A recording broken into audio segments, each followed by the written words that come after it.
Welcome to Talking Heads on USA Global TV, starring the one and only wonderful Dr. Jacalyn. It's a prestigious place where world-class influencers and experts meet, and where you'll find the most trusted advisors and coaches for all things in life and business. Visit usaglobaltv.com to sign up for our newsletter, get the value you need, and be first in line to learn about events and giveaways and other valuable content. Connect with us. Email Dr. Jacalyn at usaglobaltv.com to talk about how you can become part of USA Global TV. That's USA Global TV, where the doctor is always in. Hello, everyone, and welcome to USA Global TV. And hello to our friends listening on Business Talk Radio. I am Dr. Jacalyn Kerbeck, and our show today is the MALLORCA Connection. And joining me, as always, for this fantastic program is my co-host, one of our talking heads and elevated listeners here on our platform at USA Global TV. He is a serial entrepreneur. He is also a mastery level coach and business strategist. Let's welcome him to the program. It's Mr. Roland Friedl. Hi, Roland. Hello, Dr. Jacalyn. How are you doing? I'm fantastic. Thanks. How are you today? You look all nice and full of sun and peace. Yeah, well, actually, I have a lot of work, very busy right now. But in a few breaks, when I have a few breaks, I sit out in the sun and get some suntan here at the beautiful island of Mallorca. Well, that's definitely important. And Roland, I would love to spotlight you and have you share with our audience, in case there are people joining us for the first time, who is Roland? Why are you on Mallorca? And what is the value that you bring to our world? A lot of questions. Thank you. Well, Roland is an Austrian guy. First of all, I'm a human being. I'm a man and a father, entrepreneur. And why I'm living on Mallorca? Well, for me, it's the most beautiful spot in Europe to live. It's an amazing, beautiful island. So I moved here 14 years ago from Austria, from a beautiful but very cold country. And I love sun, I love the sea, and that's why I moved here. It's a good place to live. And what's my offering? I have a lot of expertise as a salesperson, as an entrepreneur, as a manager, as a top manager, executive manager in my past. And I brought all this experience together with a lot of learning and studying, of course, and brought together about 25 years ago. I started with my training, coaching, consulting company. Now it's called Sparring Partner Performance System. So I see myself as a sparring partner for my clients, meaning it's executives, leaderships, and organizations, but also see myself as a sparring partner for individuals, especially for men, about their masculinity. But we will have a special topic. There's an amazing guest today, and I dedicate my life to helping people for a more purposeful life, because especially men, women also, but a lot of men in the business interest in the industry are working very hard, and most of them come home very exhausted. They're not very present with their wives, with their kids, because they're so exhausted, and they're sitting in front of TV or having any kind of addiction like drugs, eating, whatever it is. So my mission is to help this person not only to be successful in business, but also have a purpose and really get energized when they are coming back home from the offices and enjoying life at the fullest, and not just in this treadmill in the job. That's what drives me. Thank you so much, Roland. And as always, congratulations for the work that you're doing, because you really are helping to change people's lives. And that's so important that we're coming together more now than ever with what's going on in the world. So I'm glad that you're able to take what you've learned and help other people. Yeah, thank you. I love it. That's my mission. It's not a job, it's a mission. Well, it suits you well. And you brought a fantastic guest today. Would you like to introduce him? Yes, it's KevinOrosz, and I contacted him a while ago because I was attending an online course, actually recommended by my love. She said, go into this course, and there was his name dropping, and so I Googled him, and I found out, he does a fantastic work too. He's also dedicated his life to humanity, also helping the world, especially men, to live a more purposeful, fulfilled life.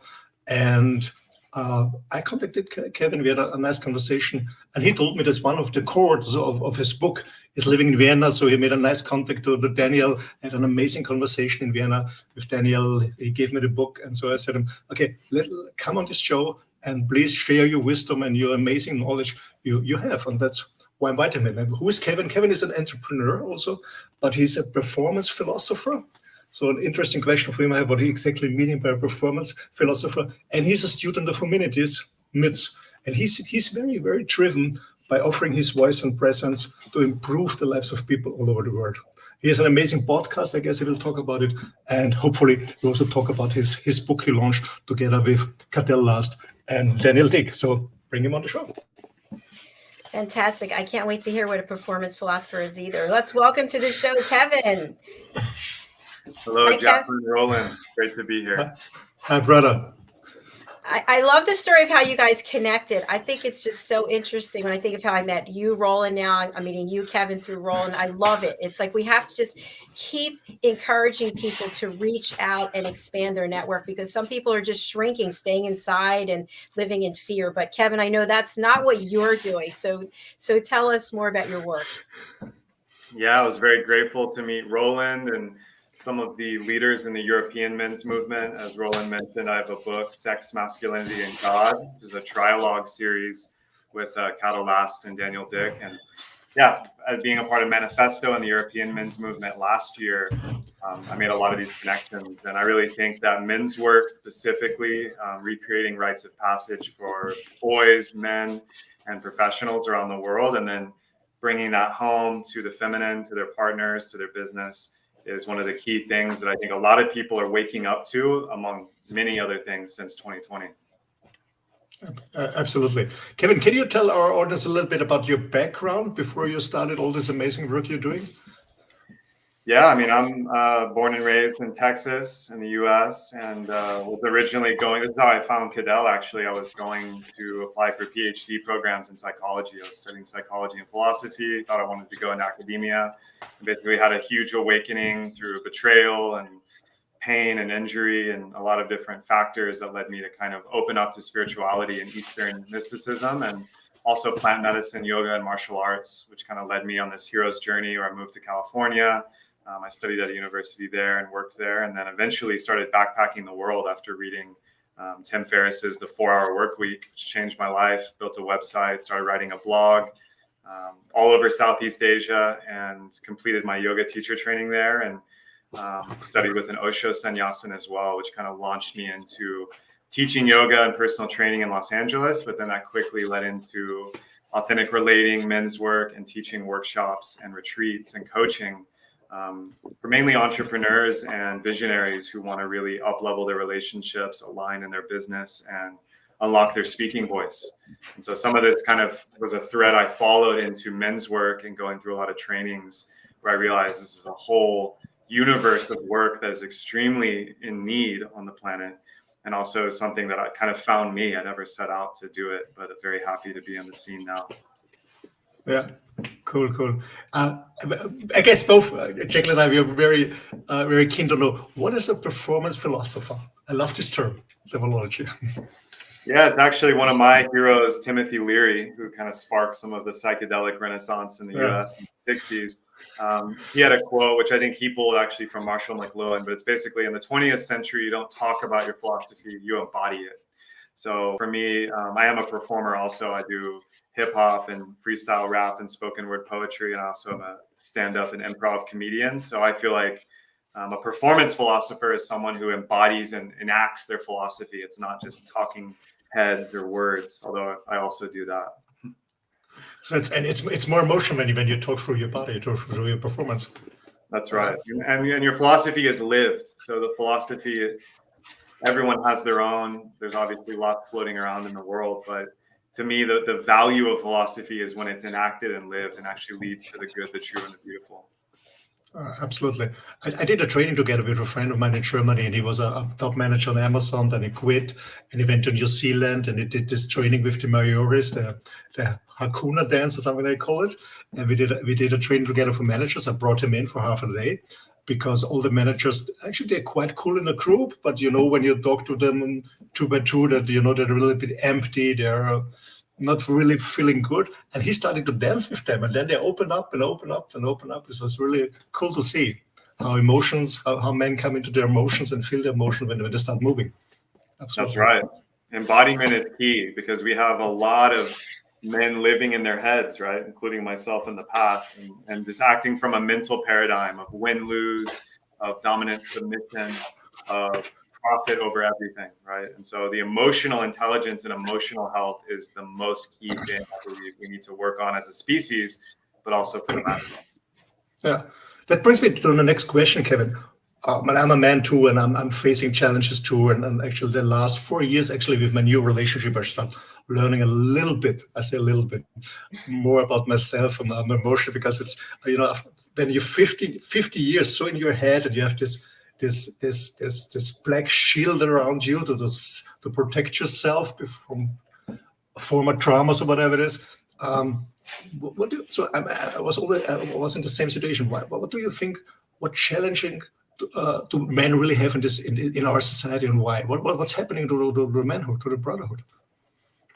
I mean, a lot of men have lived like myself under this conditioning that if you get the good job, you do the career, find a wife, have the 2 kids, white picket fence, and everything's great. And a lot of us obviously have found that that is not fulfilling, and there's still a lot of trauma and abuse and depression and addiction that is plaguing men worldwide. I mean, men are 9 times more likely to commit suicide, 95% of all prisoners in violent crime, victims and perpetrators are men. And, you know, a lot of the financial and emotional and sexual trauma, shame, and all of that, and the healing work is, a lot of it is centered around men, although there's a whole side to the feminine as well, obviously. I really think most men are at their core good and want to be of service. So they want to give, they want to provide, they want to protect, and they want to have provision for their family, for their loved ones, and for their village, for humanity. And so most men just weren't taught this, because in the West, and really all over the world, we've lost the rites of passage. So all indigenous traditions and all ancient people, which we all share ancestry with, had rites and rituals to initiate a boy to become a man, which is going from being dependent on the society, being a taker, you know, being a boy, to being a man, which a man is created, not born. So become a man in whatever sense you can define and play with the definitions of this. But essentially, as I understand it, it's someone who is a guardian of the village, physically, psychologically, financially able to provide and to protect, and they're living their purpose and ideally connected to their heart. And so this is where the emotional intelligence, I think, is so key for men here now in 2022. Absolutely. And what I also see, and what your opinion is, that, as you said, in indigenous people, the boys get initiated by their father, by the tribe, to become a man. This is missing in our world. And what I also see is, when I look at myself and many other friends of mine, there was no father who was present. I mean, he was there. He was running in the treadmill, you know, to buy the house and to buy the food and the education, everything, to pay for everything, but he was not really present. So, for example, myself, I had a mom who, she was there for me. Okay, she was there. So I was the nice boy. I did it good. I did it well. But I had no father who challenged me to become a man. And what I also see now in my society is there are so many single moms raising up boys, and their fathers missing. What's your opinion on that? Yeah, I mean, this is at the core of a lot of, I think, the issue with everything in civilization, which is the absence of the father archetype, or the king, which, you know, the king archetype in the shadow is like the tyrant. And so these are the folks that people are rebelling against or rallying against, you know, because they are not stewarding the kingdoms of the world in a good way. And this goes all the way to the family, right, with the literal absence of the father, who maybe he was there physically and financially, but emotionally was distant or absent. His own father was absent from him. And, you know, this goes back for generations. So we have whole generations of boys being raised by women, because most teachers in schools are women. Their mother might have been more present, and they are not able to connect to and enact positive male role models or archetypes. And this is at the core of what I think most men are craving, and therefore women, a lot of which are partnered to men, are craving as well, is the return of this energy in men. Absolutely. And I remember my last men's group, you know, I'm running this German men's group and this US men's group. We had a discussion last Saturday in the US men's group about masculinity, femininity, but a differentiation between identity and energy. And some people mix it. Yeah. Always talking about, as a man, you need feminine energy, but they could believe in feminine identity. And I guess this is one of the main reason why some stuff is going wrong. Can you explain our audience the difference? Yeah, I mean, there's the gender and like your physical sex, right? So that's one layer, and then there's the energy or polarities of masculine and feminine, which we all have both. Most men, in my experience, and I think is true across cultures, most men are identified with their masculine energy, right? And so for a man to awaken his feminine energy, intuition, emotional intelligence, sensation and perception that's not so logical, linear, contained, is quite an awakening for them. And some men are not available to that energy. Other men have an overabundance of that energy, so they actually become more feminized. And it's vice versa for women. A lot of women, I think, in our society, because the feminine energy in society in the West, has been suppressed or controlled or contained by religions, by politics, by finance and economic institutions for thousands of years. Now, this isn't necessarily a bad thing outright. It's just that feminine energy in men and women, the polarity, has been de-emphasized. And so it's not that we need to emphasize feminine energy and enter a matriarchy or enter some kind of radical feminism. I really believe it's about creating a balance and a harmony, which is what nature seeks to do, is to reach equilibrium. Absolutely. Jacalyn, what do you think about feminism? I have several questions I wanted to ask, but so Kevin, I'm really interested in this. What if the boy was raised by a very strong woman who works in a field that's dominated by men, so has a lot of masculine tendencies? Does that have any influence in terms of helping the boy become a man, or is that counterproductive? I mean, it's going to be a case-by-case basis. I mean, I know with my own family, I experienced some of this. I've worked with a lot of men over the years that have experienced this. Certainly, a boy can learn powerful masculine tendencies and teachings from a woman, their mother or a teacher, aunt. I think that definitely is healthy and happens. Essentially, though, at the core level, men have to teach men and boys, because when you're enacting masculine energy in a female body, it's going to look very different than when it's in a male body, right? And you can be, transgender, you can be, any of the LGBTQ spectrum, but this is still going to apply for those boys that are identifying with masculine energy. They need masculine mentors.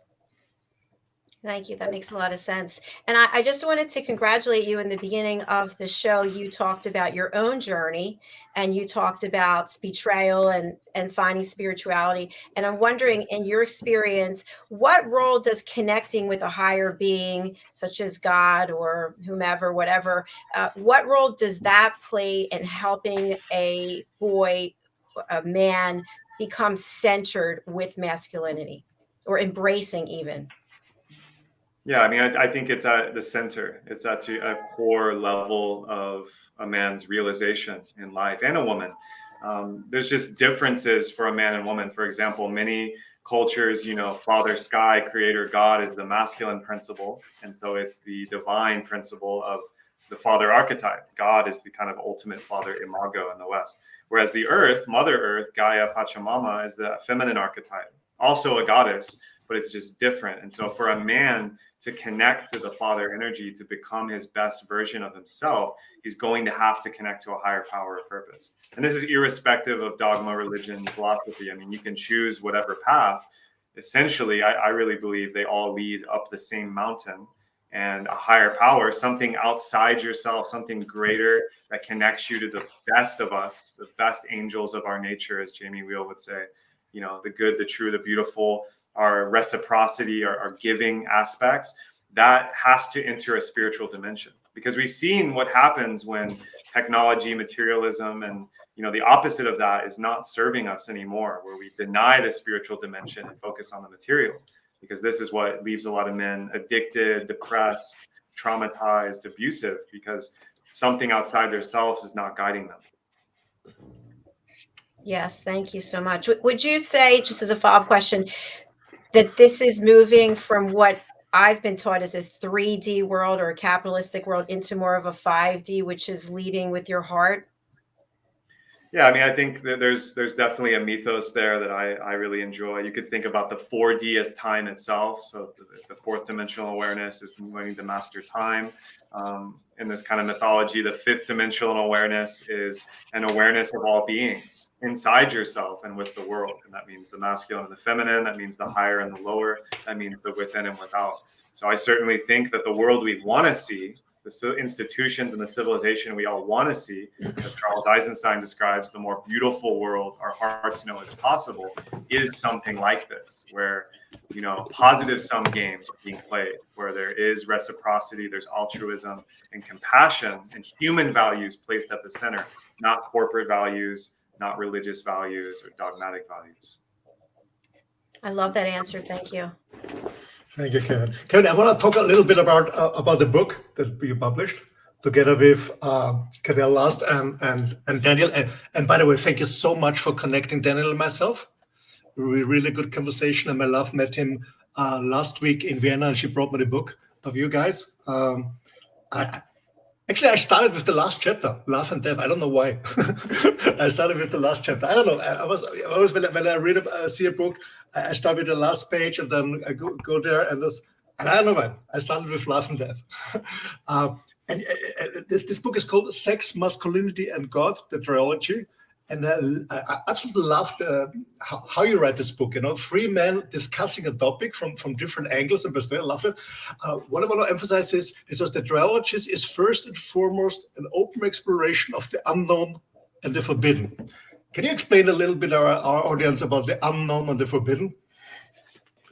Well, I mean, essentially, the core topics of that book, sexuality, masculinity, which therefore implies femininity, and God, the transcendent value, are the greatest taboos, right?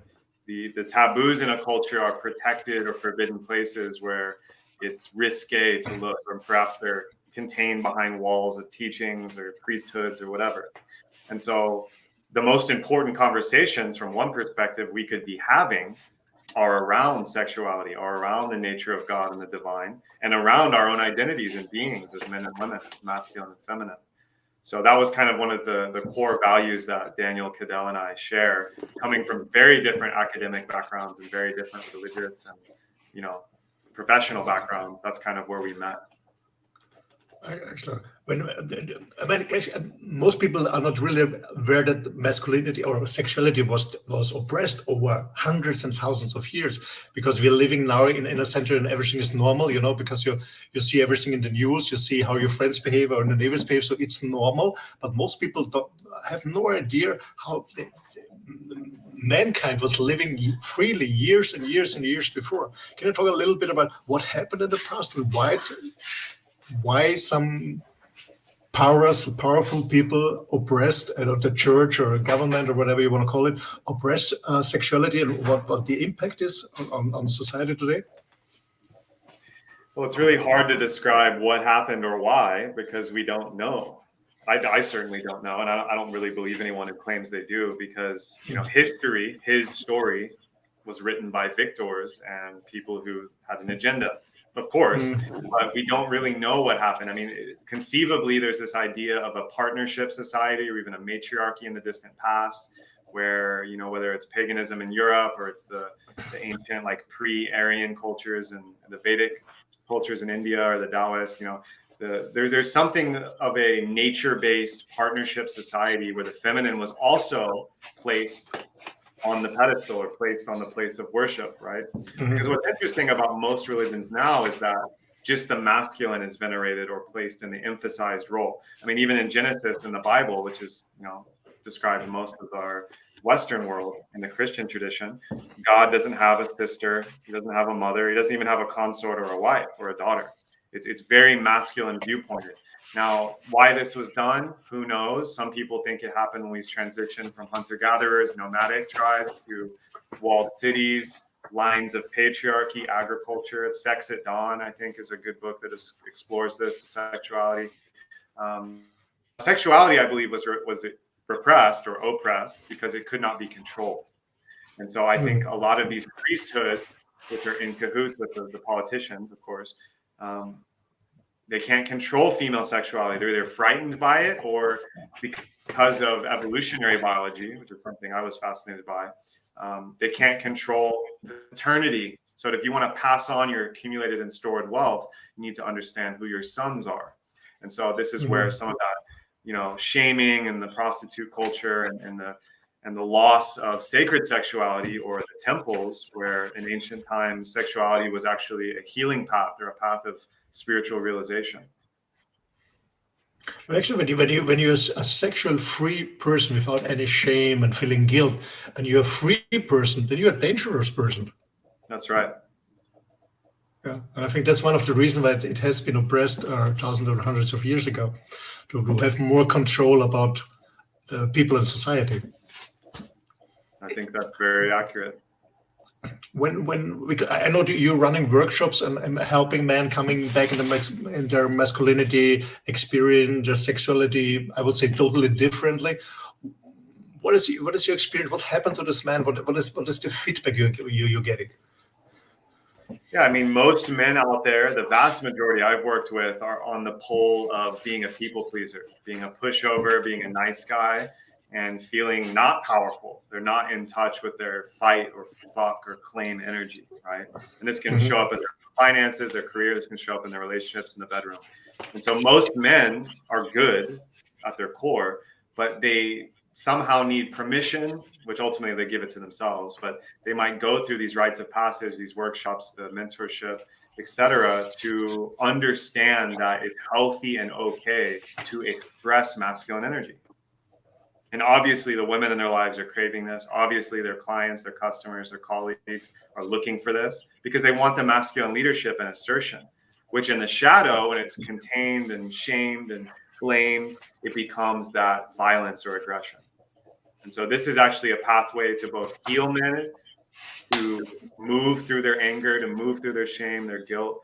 And around sexuality, it's a way to experience profound healing and vulnerability and intimacy with someone, which is actually what we all deep down desire the most, is to be seen and heard and loved at the core level. Absolutely. A question I have for both of you, and this might sound a little ridiculous, but to me, I think there's a difference. You can be in touch with your sexuality, my feminine sexuality, and who I am as a sexual being without having sex. Sure. That's actually essential, because then you're not externalizing those needs onto a partner. You actually have them anchored in yourself. Exactly. Can you elaborate a little bit more on that for our audience? I mean, I think a lot of people are, when they're having sex with someone, right, or they're dating, they're kind of masturbating together with someone, right? Because the intimacy or the barriers are still there. The conditioning, pornography culture and a lot of the, dating culture today with dating apps is very objectifiable, and, it's somewhat distant from real intimacy. So essentially as a sexual being, which is your core energy. I mean, we were all created from sexuality. The naked human body is the naked female body is our first experience, which is why it's being marketed to us so massively and why it's also the most taboo. This is a energy that you have to relate to in your own body.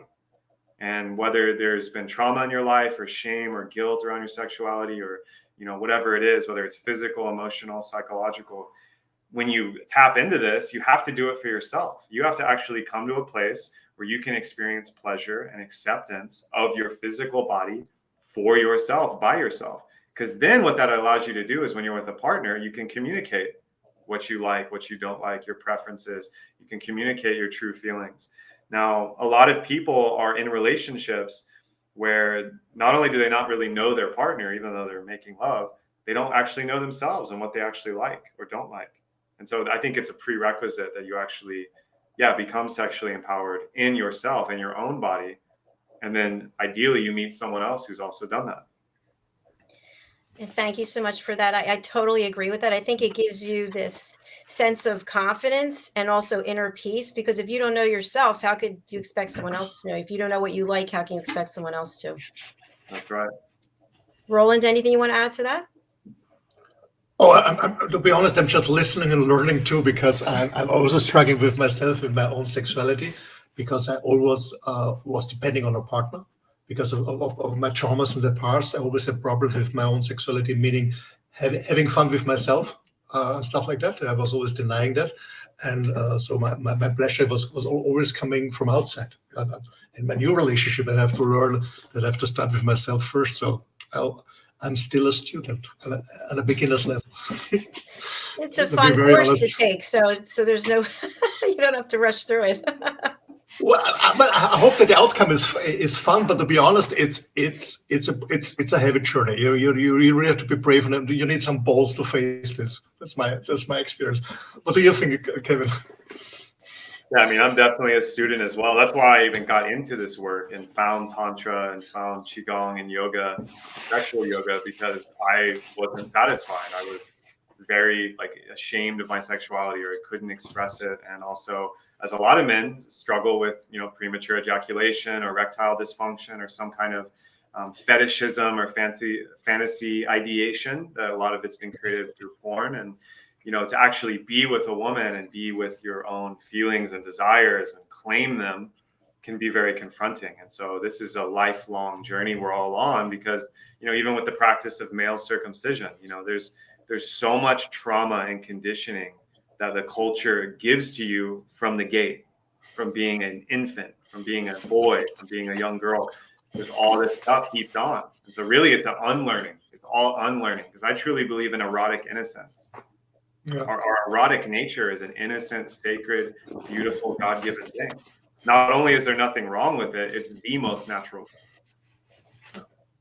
Well, I was traumatized as a kid when I was 5, 6, 7 years old, and later I went to school in a monastery. So I lived there with the monks, and they have told us when I was 11, 12 years old, when you start your masculinity is coming up, yeah, and I was told, and my colleagues too, when you masturbate, you're getting blind, and we believe this shit. Insane. It's dirty, you're evil, you're gonna go to hell. Yeah. And this still is I still hear this voice. So I was always very addicted to meet women, to get sexual satisfaction, whatever you want to call it. But I know it's not good, because it starts with yourself in the beginning. So can you explain a little bit, because I'm also very eager about to learn, what are you doing in these courses? Are you working in groups, or you do your own face-to-face coaching? Or how do you work with your clients? I mean, a lot of it is online through mentorship and one-on-one coaching. I also lead retreats and do workshops. And specifically on this topic, it's not like fancy sex positions or pickup artists techniques. A lot of this stuff is very basic stuff. Like, are you aware of your imprints from your parents? Are you aware of your body, your sexual blueprint, your erotic archetypes, your preferences, your needs, your wants, desires? Do you understand boundaries and consent when you're with yourself and with others? And a lot of my work is influenced by the tantric traditions of both the yoga path of like the Hatha Yoga Tantra, and also the Taoist Tantra, and the Qigong and the techniques to practice semen retention, which I think is huge for men, and also to learn techniques for intimacy. So this can be simple things like synchronized breathing practices, eye gazing, sensual massage, de-armoring your body and your physical form, and also purifying the body. So a lot of this stuff is nutritional and dietary. It's physical training. For most men, and you can have your opinions on this. I think if it's ethically sourced and the highest quality, I think a lot of men would benefit from more animal-based dietary practices, lifting heavy weights, and exposing themselves to adversity, whether that's breath work, fasting, cold water, whether that's martial arts, whether that's some kind of training or wilderness immersion. Is going to make them a much better lover, because it's actually going to turn their testosterone on. Unfortunately, today, an average man has 30 to 40% of the testosterone of their grandfather. as early as the 1920s, 1930s, we see a huge decline in natural free testosterone. And I think this is a huge issue that is multifaceted, obviously, but a lot of this stuff is really returning to first principles, returning to basics about what it means to be a strong man and human being. And so I really enjoy starting there with men and getting them healthy, strong, fit, sexually aware and awake. And I think, semen retention and stopping pornography, or at least only consuming ethical or humane pornography that isn't, extreme or fetishized, can help them resensitize their body and resensitize their heart. Because a lot of this stuff it's connected to the emotional body. And so the emotions are going to be the place where most of the action is happening. And that, of course, involves releasing shame and reprogramming yourself to actually be in your natural state, which is turned on, which is alive, which is orgasmic. And this is something that happens, over time, with or without a partner. Ideally, without a partner first. You mentioned emotions. That triggered me totally, Kevin, because my girlfriend always says intimacy starts with connecting to souls, and she always forces, and I say forcing because I feel forced, talking about emotions, and I always say to the man, what exactly does she want? Talking about emotion. I know with my men's group and my own work is many men are really struggling with talking about their emotions. Why is that? No one was taught how. There's no education. School teaches you how to be a good factory worker, or it teaches you equations or financial models, and it's all abstraction. It's concept. No one is teaching children, because if you watch a child express emotions, it's pure, it's raw, and it's not always pleasant. They'll throw a tantrum, they're screaming and crying one moment, next moment they're laughing and chasing a butterfly, and their emotions are freely flowing before age 7, and then slowly, don't be loud, stop crying, suck it up, be a man, don't be a pussy. All these things are layered in, conditioned. So the first step for a lot of men is, again, return to first principles. Can you identify emotions? And then men, we tend to be very cognitive and rational, which is actually sacred. Like, that's part of the masculine essence, is that rationality. So you can go into the body through the mind, although they're not separate, but you can go into the body and experience emotions first, and then you can help identify them, and then you can communicate about them. And then obviously yogic practices, bioenergetic practices, physical practices can help you move them, because emotion is energy in motion, emotion, and dis-ease happens when emotions get stuck. So if you're feeling sad, what would happen if you let yourself cry and had practices or support to do that? If you're feeling anger, what if you express that through martial arts, through your body, through physicality?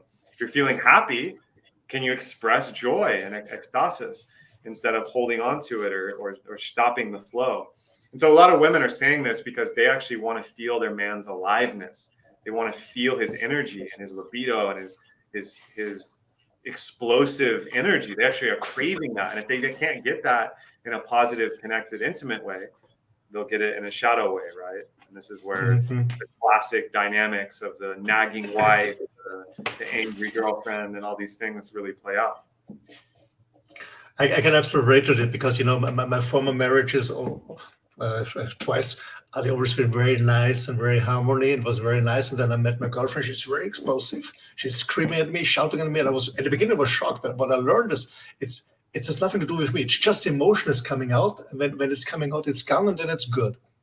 But this was for me a total new experience, because as a man, you hold back your emotions because you have a lot of power, and sometimes I'm really afraid that I hurt somebody with my emotions, because it's combined with my body movements. Right. And a lot of us didn't learn how to express them in a safe way, right? So when you explode as a man, it can be associated with violence and aggression and unsafety, which for a lot of women, men, and children, that's been the case. And it's still a massive issue with abuse and trauma worldwide. And so I think this work is at the core of how we're going to get into a place where men know how to process their emotions and how to deal with them. For myself and for a lot of men, I find that, you need solitude. You actually need time or time alone in nature and time with just men, with brothers, to move through things and kind of unpack it and feel it. And then once you feel it, you're clear. A lot of men don't want to process with a woman, right? And they don't want to, like, you know, when your girlfriend or wife's asking you that she wants to feel more of your emotion or talk about your emotion, it's because she wants to feel connected to you. And emotion can go beyond language, right? And it can go beyond concepts. Now, when you haven't done that yourself and you're not aware, then it can happen in a very messy way and actually create more disconnection. So this is just, it comes back to emotional intelligence and emotional training. How do you deal with them? How do you identify it? How do you move it in a safe way that provides freedom of expression, right? That's where we want to get to, emotional freedom. So would you suggest sorry, Jacalyn. Go ahead, Jacalyn.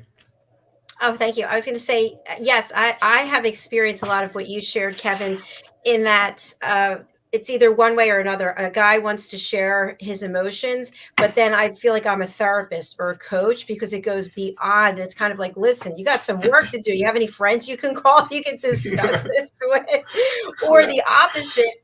Literally, I was with a guy for years and he would just not talk. He's in a mood and he's not going to talk. You can stand in front of him, waved, not talking at all. Of course, that builds up a wall. So I think that what you're saying about getting with, you know, men being with men and rolling with the group that you have, this is really vitally important. It sounds like. It is. And you know, this is what kills sexual spark and polarity often in relationships, is one of the partners will become the therapist, right? And then you form the mother-son relationship or the father-daughter, and that becomes an issue because you don't want to fuck your son, right? You don't want to have sex with someone that you're emotionally being a punching bag or holding space for. So there is a sweet spot, because if you don't share anything and you're not available emotionally, then yeah, you're gonna lose trust and connection. If you overshare and you can't stop it and it's messy and your own, you know, being is not organized or you haven't felt it, so you're just vomiting it out. Yeah, the other person, that's a burden for them, and you want to take that. That's why we evolved in villages. We evolved in communities. You always had in ancestral environments aunts, uncles, friends, elders, where you could process and move energy, and you could be with the men and the women could be with the women. And now with the nuclear family and a lot of this is based on, you know, really good factory workers and servants. This is not conducive to this. And so that's why I think men's work and men's groups are exploding right now. They will continue to. Women's work, women's groups are exploding and will continue to, because this is our natural way that we have to get back to. And these are the places where you can build charge, build intimacy, learn these skills, and then come back to the relationship and you're both full. And then if something comes up, you have tools, you have ability to move it. Yeah, because in ancient society, we always had this in the tribes, the women's circle and the hut where only the women met, and then we had this men's circle where only the men met in a hut, and that's what was missing in our society. Absolutely. Yeah, and I think that when the men are able to share their emotions and they're aware of their sexuality, and the same thing for the woman, in this case, a heterosexual relationship, then I think the sex is even better, because you are able to experience things on another level, and you can even share what you're feeling while you're in the act, while you're having this intimate moment. I think that makes it really phenomenal. Certainly. I want to come back to your book, if you don't mind. Who should read this book? Men, women, couples, anyone who's interested in those topics, which I would argue is probably everyone, could get a lot from the book. Now, the book can be kind of dense at times. I mean, Cadell is a hardcore PhD, you know, system science, deep philosopher, anthropologist. Daniel is a mystic, and, you know, he's deep into a lot of quantum physics and science, and also Buddhism. And obviously I'm coming from a background of, you know, PhD psychology into yoga, qigong, tantra, and personal development, and, you know, coaching entrepreneurs and these people. So there's a lot of perspectives in there that I think anyone can get something from. I mean, our good friend Alexander Bard, who read the book, who's a big speaker in Sweden, you know, he calls it like a coffee table book, or like a cognac and cigar book, where it's like, you know, something to, because the book is a discussion, it's a trialogue. we literally spoke the book. It's three men having these vulnerable discussions that can get very psychological and also very philosophical. But, you know, it's for anyone who wants to be a fly on the wall and understand some of these issues from a male point of view. Thank you. No, because I told you I started with Love and Death, and I really love to read it. And the funny thing is because I met Daniel, we passed 2 hours or 3 hours together. When I close my eyes, I really see him speaking or hear him speaking. Yeah. Absolutely. No, I love it. And I'm looking forward to continue it. Kevin, a quick question. We didn't discuss this backstage, but if you'd like to read from your book, we can take a commercial break and then come back. I mean, I don't have one in front of me, but if Roland wants to read from it, by all means. Roland, how do you feel about that? Well, if you want to hear my dialect in English, I can do so. And Kevin, tell me what to read. What do you think is the most important summary? I'll let you guys. Yeah, just flip to a chapter. What's drawing you in? Just like you started with chapter 10, Love and Death. I think there's something in each one. Mm-hmm. Yeah. By the way, Roland, I always read from the back of a book and the back of a magazine too. I don't know what that says about us. Do the same thing. Yeah, I will. I know. I found it. Okay. After the commercial break. Okay. Fantastic. All right, folks, we're going to take a quick commercial break and then we'll be back with the Mallorca Connection. Do stay with us. We are going to take a look at a sponsorship I really love. It's called the Earthshot Prize. And I want to thank Ian Pelham-Turner and Helena Shard in the UK for sharing this with us. We'll be right back.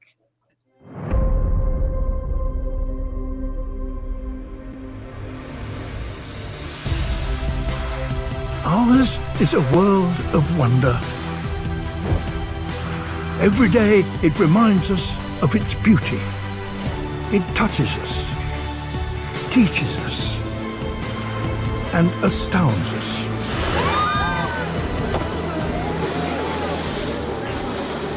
But it also warns us that what we throw away does not go away.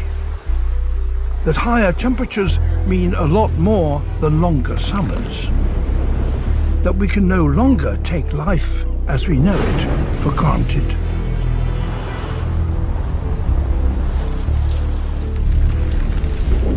We are at a unique stage in our history. Never before have we had such an awareness of what we are doing to the planet. And never before have we had the power to do something about that. We face a series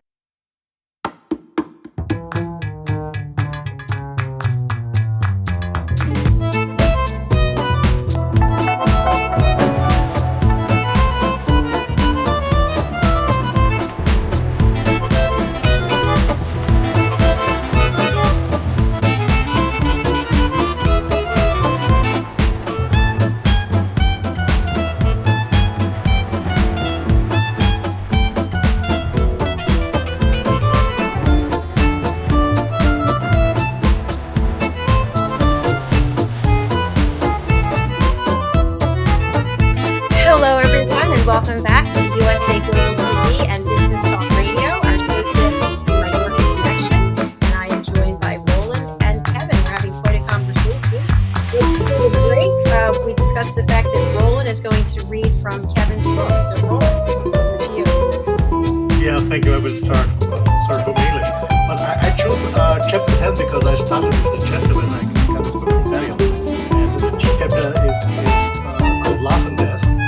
I don't know why I was triggered to start here because I really love it, and I want to three short receptions from both of you. From Cadell, who said, or was writing, who said, the feeling that love is related to the problems of time, and that we are alive, that we cannot sustain the feeling across time without love, major identity, transformation, or sacrifice, or submission to something higher or deeper than ourselves. In these spaces, love and death seem to be deeply interconnected and intertwined. We might even say that love is death and death is love. I really love this point. It's so close. So we could not enter sexual trilogy without meditating on the impossible fullness of love and the abyssal void of death. We are not here, or I would propose we are not discussing a form of love that is a happy, stable union or something like that. Instead, we are much more discussing a form of love that is something which throws your life out of balance, or which radically transform our life, or a discontinuity of our life. Love is not our normal day-to-day event. It is an event that stands out from the rest and changes your identity irreversibly. And death is in some sense a similar type of phenomenon, although it could ultimately be the end of your identity. And then, Kevin, you're talking about Eros and Thanatos, and you say Eros is the life force pulling people together, even in relation to the love of one's country or family. Erotic love is the most fiery and the most transformative. If you're thinking about fire as something that burns and purifies and transmutes one element in another, then sexuality itself is the most powerful, perhaps second only to death, Thanatos. And Thanatos, the death, is the final transformation of the human being and the doorway that has governed through fear a lot of our existence on this planet, because we don't know what happens after death. Do we just dissolve into ashes? Do we get to see our loved ones beyond the veil? That juxtaposition and polarity is so powerful, so mysterious, charged with such libido, that we almost crave but going in the opposite direction. We know we're in a body that is dying, and with love and sexual erotic experience, we are still trying to go towards immortality. The eagle flying into the upper atmosphere, away from the force of gravity, away from the inevitable return to the ground. The space in between is where the negative emotion lies, and the deep sorrow and the questioning. I love that. I absolutely love that. And then Daniel is saying he loves the introduction, and he says, you've been talking about the 8th house, and it says, I can very much relate to eternity, love, and death. These are really major and difficult topics to put in words. Love is something you feel. Death is mostly something you fear. But love also, you can feel love. Into both you can fall. You can fall into love and death. Now eternity goes very much along with the intensity one can feel in love and dissolve oneself into, to whom one is in love. The connection is very deep, but one thing that strikes me is that actually when we go from life into death, you also have to speak from the perspective of the living. Death is the ending point of our life, and we can't say what is behind. Death usually can't say if there's some light behind or not. The living might say this: death is a mystery. I really love it. I really love it. Good job, Roland. Thank you. Thank you. So guys, and also ladies, I highly recommend this book. It's really an eye-opener, and I learned so much about it just with the last chapter, and I'm looking forward to read the others. Thank you so much. So we've actually come to the close of our show, but before we leave and Kevin, give your contact information, we talked just before we came on. What would you like people to take away from this interview, and also to take away from your book? Yeah, I mean, right now we are in the most unprecedented time in humanity, where the whole planet's united in a crisis and things are moving extremely fast with technology and politics and etc. And my hope, my wish for anyone watching this now or later is that you are optimistic and you actually are able to live into or die into your vision and your purpose on this planet, for humanity, for your relationships, for your business, for your art, for your sexuality, for everything, that we can actually create in the next 7 generations of humans healed, unashamed, beautiful beings that are living in harmony with each other and all beings on this planet and nature. And I think it's possible. I think it is darkest before the dawn, and sexuality and masculinity are at the core of this. Femininity is at the core of this. Healing the divide between men and women, so we can come together and actually create that more beautiful world that we all feel in our hearts and we sense and we know is possible. And so turn off the news, turn off mainstream television, all these legacy institutions that want to, continue business as usual. Not the case. Live inspired and die inspired. I like that a lot. Thank you. Kevin, what's the best way for people to get in touch with you and who should reach out to you? Yeah, appreciate y'all asking. I'm on Facebook, Instagram, YouTube. You can find my website, KevinOrosz.com, OROSZ. It's my name on social media also. Put out a lot of content and create a lot of conversations around all of this. I also have a podcast, the Revolution Podcast, with my name. R is in parentheses, Re-Evolution. So, reach out, send me an email, send me a DM on any social platform.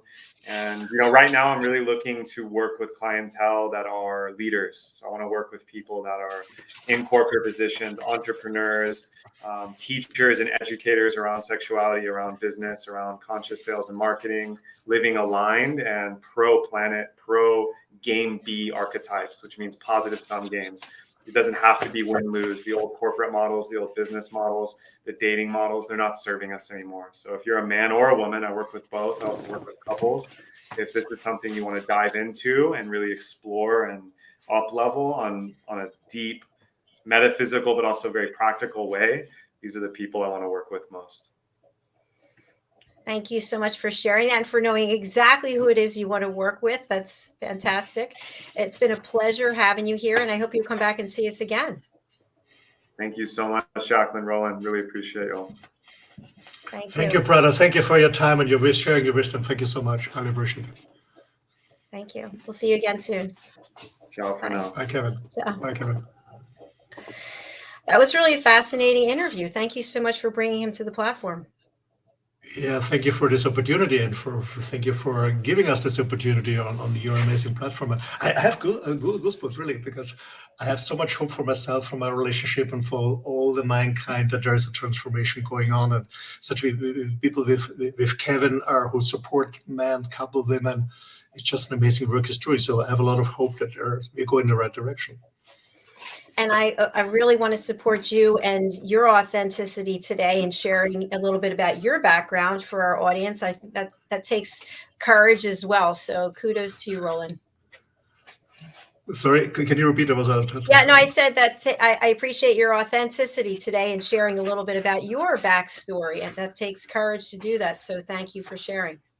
Yeah, you're very welcome. And I think we have to start to build trust and open ourselves, because then other people maybe learn from this and said, okay, I'm not the only one that happened to me or feels this or experience this negativity. And then maybe they start to open. We all have to be open. We all have to be honest and authentic to become a better version of ourselves. Absolutely. And I'm going to spotlight you. And if you could share with our audience how they can connect with you and who you would like to reach out to. Well, to connect with me is quite easy. Go on my website. It's my name, Roland Friedl. I will spell it ROLANDFRIEDL.com.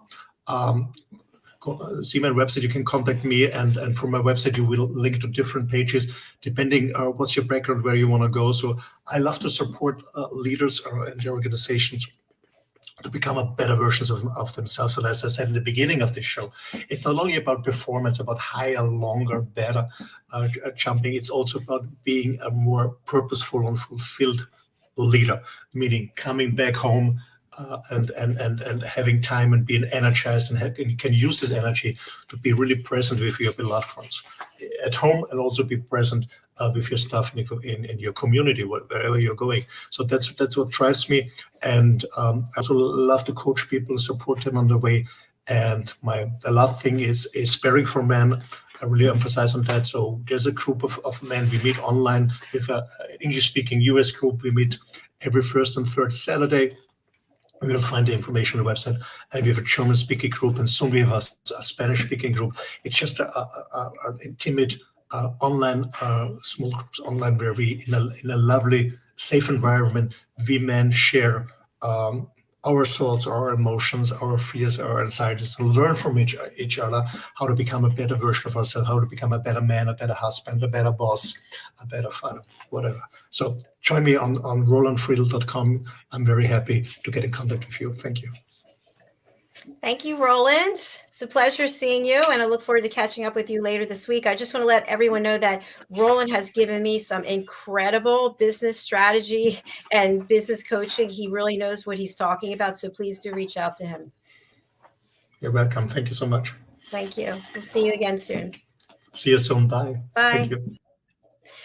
Well, everyone, thank you so much for being here today. This was a great show. I just want to share a couple of announcements that I have. We've got 2 new shows that we're starting, and this is the first one. It's the Film and Music Show. So if you are an aspiring performer, artist, singer, songwriter, producer, director, we want to hear from you. We'd love to have you come on our show. All you have to do is go over to our website, usaglobaltv.com, and you can book your session there.